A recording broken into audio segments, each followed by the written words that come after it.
Sir, Beed मधली परिस्थिती आहे, वेगवेगळे व्हिडिओ नियमित पुढे येतात, गुन्हेगारी वाढताना दिसते. धनंजय मुंडेंनी अखेर राजीनामा पण दिलेला आहे. हे सगळे फोटो व्हिडिओ व्हायरल झाल्यानंतर उशीर झाला असं वाटतं तुम्हाला? असं आहे की वीज आम्ही अनेक वर्ष होतो. आज जी वीजची अवस्था आहे ती कधी नव्हती.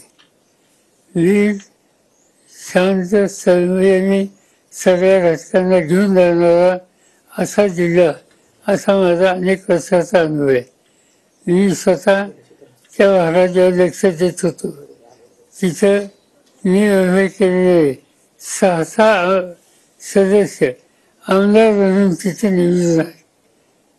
आणि एक प्रकारचं सामंजस्याचं वातावरण होतं.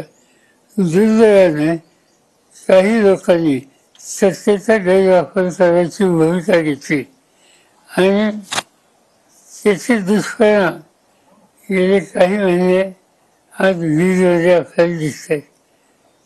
माझं स्वच्छ मत असं आहे की राज्य सरकारने कोण आहे याचा विचार न करता जो कोणी कायदा हातात घेतो, वातावरण खराब करतो, अशांच्या संबंधी अत्यंत सक्त असं धोरण हे आखण्याची गरज आहे.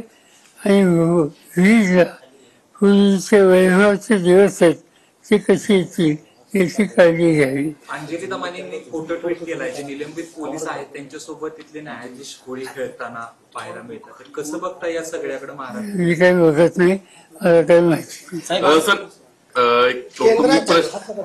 कौटुंबिक प्रश्न, तुम्हाला निमंत्रण दिलेलं आहे 10 तारखेच्या साखरपुड्याचं जय पवार यांनी त्यांच्या भावी पत्नीचं.